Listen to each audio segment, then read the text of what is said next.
Hey guys, so I don't know, this is something I've kind of been thinking about a lot, the whole liner lock versus frame lock thing, and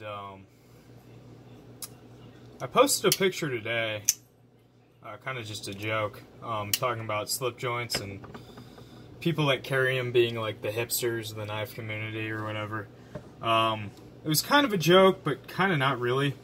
Even though I do occasionally carry a slip joint, it's still like the old traditionals. They really are like kind of the hipsters of the knife community. I don't know why. It's something about it just makes me laugh. But it kind of made me think. I mean, obviously over the last couple of years, frame locks have been really big, like really big, and I mean there's a lot of reasons behind that. But I think easily my favorite lock is just a liner lock. To me, it's everything that's good about a frame lock perfected. I mean, there's a couple of things that I could honestly say like I'd rather have in a frame lock. I'm not all about ultimate lock strength, so like, for example, cold steel for me, I like the design. I like how well they cut. I usually like, I mean, the ergos on them. I like pretty much everything. I just don't care for the lock. So obviously strength is not my priority when it comes to knives. Now keep in mind, like, there's a lot of ways you can fuck both of these locks up, like entirely fuck them up. And there's a lot of ways that people perceive a lock as being fucked up that isn't really fucked up. So I'm just going to put the liner locks aside for right now. And I'm going to have everybody focus on these frame locks right here. So here are three very different locks. And at a first glance, you're going to be like, oh, what exactly are you talking about here? They're all frame locks, and they're all titanium frame locks. So really what's different about them here is a combination of lock bar and lock face. Or, yeah, lock face. So the ZT, probably the most common, well, I guess not anymore, a pretty common style of frame lock. It's just a straight cut with just a titanium lock bar. So there's no insert there at all. A lot of times now, the lock over travel is kind of incorporated into that insert. So this is one of my favorites. I just like the plain and simple. I don't know, something about it, and also the fact that titanium is less likely to slip off of a lock face. That's not really what this video is about. It's just kind of, you know, comparing and contrasting a couple different styles of various liner and frame locks, because they are so similar. So this would have to be easily one of my favorite styles. So you have the titanium on steel contact. A lot of people today seem to be pretty worried about, oh, my knife's going to wear out, my knife's going to wear out. I was just talking to Steve about this. I mean, this knife is from 2012, 2013 at the latest. Most people don't own any knives from 2013. Look at that lockout. It's been flipped, like, a lot. A lot. I flip it all the time, all day. And it's good. I had a 0560 with the G10 and the LMAX. I beat the shit out of that thing. And I mean, it held up very nicely. I can tell you that from personal experience with this very same design. Just different scale and different blade. That this is a very, very durable and kind of unfortunately a lot of people are moving away from it. I don't see the point of that. It doesn't really make sense to me, but that's just kind of where the knife community is going. So here, it's pretty obvious here, you have a lock insert. So that's stainless steel. I've never had any problems with like a lock slipping or anything. It's just kind of a different take, and like I'm making this video comparing and contrasting like all these different locks and whatnot. It's less about the lock style and more about the execution.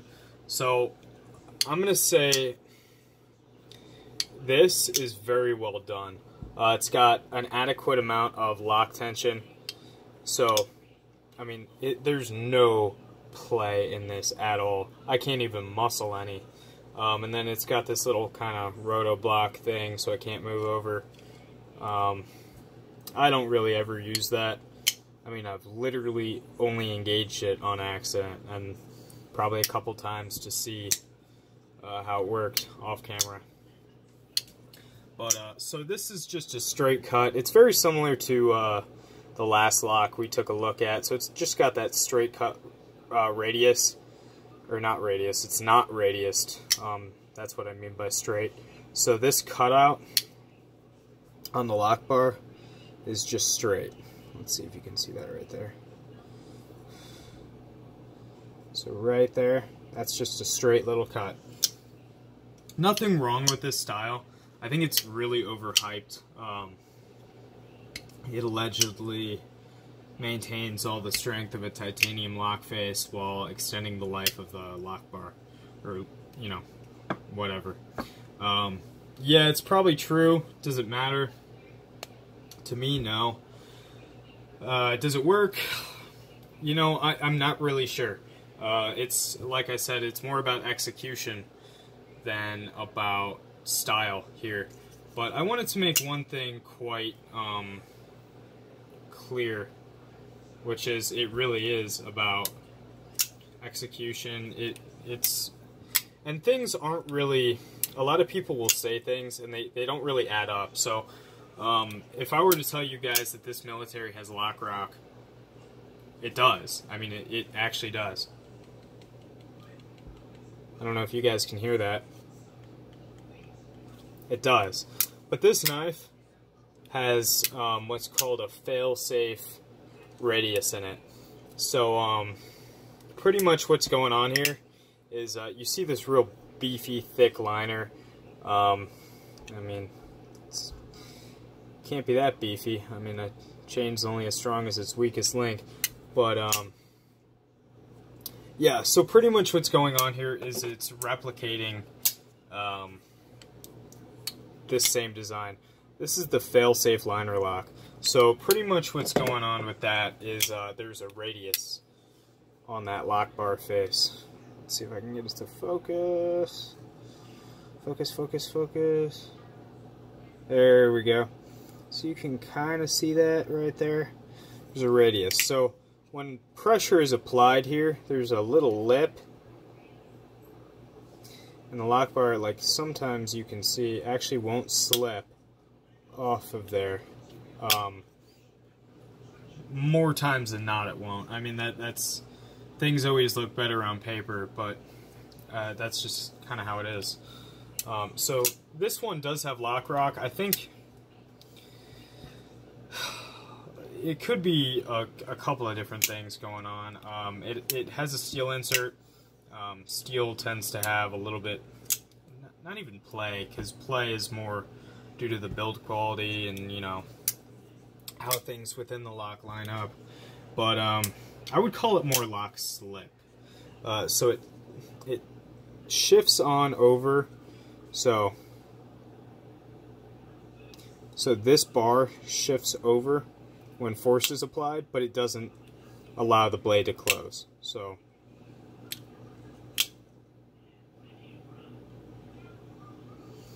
it just, you're gonna have to take my words for it. I can't find like an adequate way to, you know, display that on camera.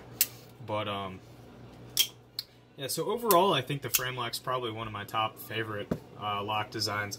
I do kind of prefer the liner lock a little bit to it, just because I think you get, for me, all the important advantages of this frame lock you get with a liner lock.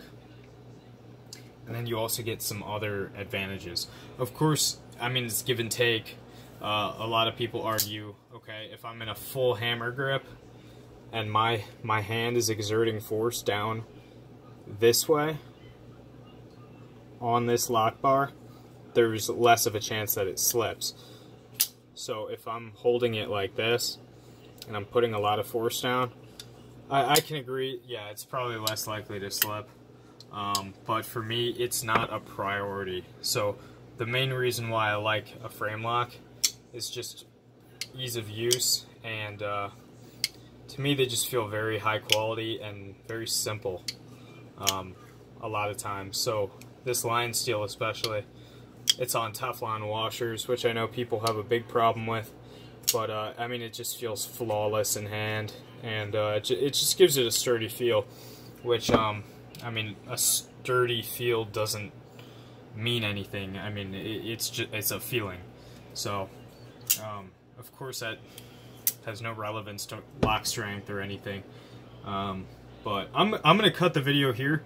So this is gonna be the frame lock half, and then I'm gonna make a video later on, kind of talking about the liner locks and the advantages to those. I'll probably title it like part 2 or whatever.